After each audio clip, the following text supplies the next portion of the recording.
Ok. Merci beaucoup. Je vais partager un message avec vous. Et le message en question que Dieu m'a mis à cœur de parler avec vous, c'est de la consolation. Je vais parler des choses importantes, des thèmes importants que Dieu m'a inspiré de vous parler. Et la première d'abord, je vais commencer par la consolation. Ne vous inquiétez pas, la Bible déclare ceci dans les livres de Marc. La Bible déclare qu'il y avait une femme de perte de sang.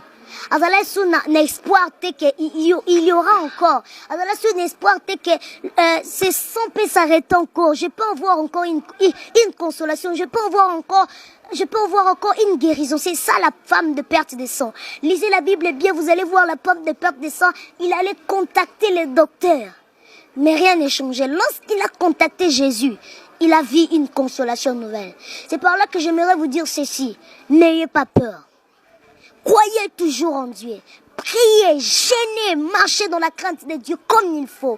Car la Bible déclare dans les livres des Proverbes que la crainte de l'Éternel, c'est le commencement de la sagesse. La Bible n'a pas dit que la sagesse, c'est le commencement de la crainte de Dieu. Non, non, non, non. Mais la Bible dit ceci, que la crainte, ça commence d'abord par la crainte de Dieu. Et c'est par là que tu vas recevoir la sagesse. C'est un peu ça. Ayons confiance à Dieu. Ayons confiance à Dieu, car c'est le temps où Dieu doit manifester sa gloire. C'est le temps de la consolation, car tu as beaucoup pleuré. Assez de pleurer, car c'est le temps où Dieu doit te visiter. La femme de perte de sang, plus d'espoir. Mais ce jour-là, il avait réussi sa guérison. Nous allons lire aussi le livre de Jean chapitre 2. La Bible déclare ceci, les vases étaient négligés. Les 6 vases.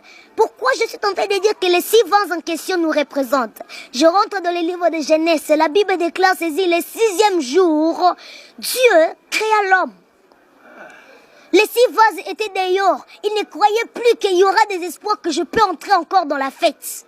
Mais Dieu, Jésus a fait de manière qu'il utilise seulement les 6 vases qui étaient dehors. Prenons l'exemple de Mephibosheth. Mephibosheth, plus d'espoir, boité. Il ne pouvait plus croire que je veux manger dans la table du roi. Mais la Bible déclare à un moment donné, Dieu a rappelé à David qu'il y a un Mephibosheth que tu dois manger avec lui. C'est-à-dire que c'est le temps de la consolation, mon frère. Toi qui me suis, tu as des problèmes, appelle-nous dans le numéro qui est affiché. On va prier pour toi. Car c'est le temps où Dieu doit consoler ta vie. Alléluia. Mais Mephibosheth est dehors. Il ne pouvait plus croire qu'il y aura encore des espoirs. Car la loi disait ceci. Quelqu'un qui est aveugle, qui ne marche pas, il doit être là-bas dehors. Il ne peut pas manger avec le roi. Il ne peut pas entrer dans la fête du roi. Mais la Bible déclare ces jours-là. Il a mangé avec David. David, le roi, il a mangé avec lui. Le temps de la consolation est venu. Il ne faut plus avoir peur. Et le deuxième thème que j'aimerais parler avec vous, c'est la prière. C'est ça. Lorsque tu es dans la consolation, il faut avoir 2 choses importantes. La vie de prière. 1 Thessaloniciens chapitre 5 verset 17. La Bible déclare ceci, prier sans cesse. C'est ça.